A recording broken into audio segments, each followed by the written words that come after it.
Zvaga jesahona Madla jahona Zane zoventelum ibu Zagala adone gandigano Zane zoventelum ibu Zagala adone gandigano Matu hawa Yawana miji ya mabada, Yawana miji ya mabada, Yawana watezi mujamuna mizrao, Yawana watezi mujamuna mizrao yoruba. Yane onare, Yawana miji ya mabada, Yawana miji ya mabada, Yezebadole mulao, Zawala zuzi.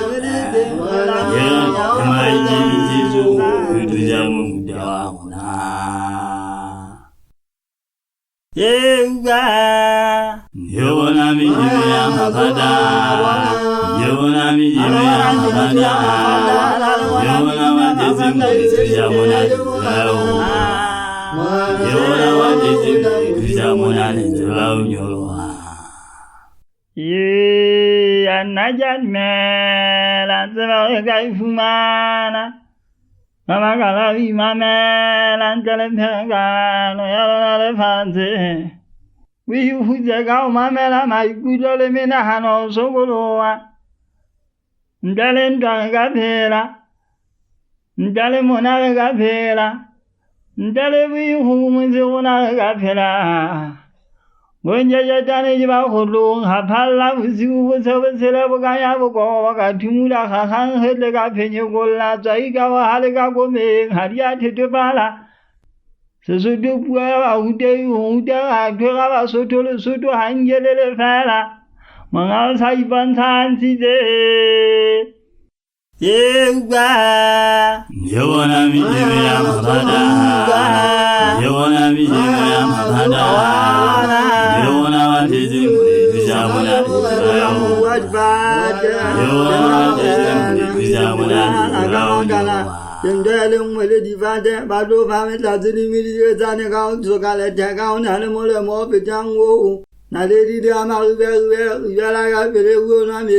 mezi aya nuwe gaube haje magade jagada masido nyana tama hali mehala yihamwe godi daudele le banna ba holo ba dizimelo reng ba ba kheleje dame dibizere kawa mozo pedambele je khanzo Bai jemi seite urula bai tele urumale chano Magabo subona bakaje wa satane Magale talola wona je sebe Bai je honna je se kwabo Magaje abona je bakatanza Jagaje bula banala basadi jagaje dawana basadi Urula rezwa ma bigenga hana osha Zaga jezahona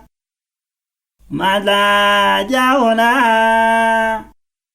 Khalsane zoventelum ibu Zagala adone gandigano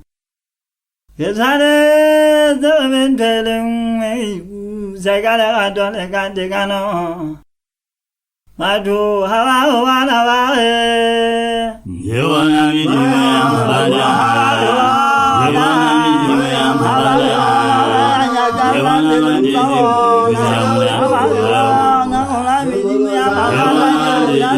mujamuna mizrao, Yale Yawana miji ya mabada, Yawana miji ya mabada, Yezebadole mulao,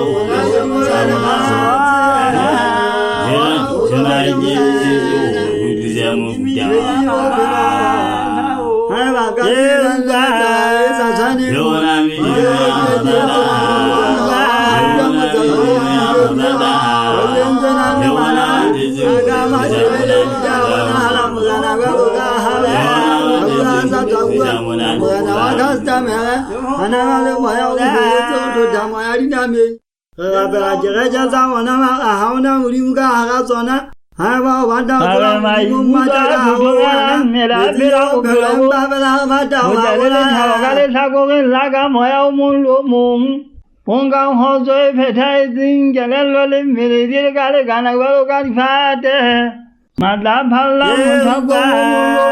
ဟာညာရတဲ့ဇာတိတော်တော်ဝုံဟဲမိမာယာမောရမသိဟန်ကလေးရာခရီးလေးကျေဝတ်တာသနသမုဘာနာလာဥပနာသေဘောလောဝနာဒီမရေမြတ်နာလေအာကလေးကြောင့်ကနေဇာတိလေးဇာတိဖလာကထာဝကတဲ့ဝေသနာရာကဟောဟာတာ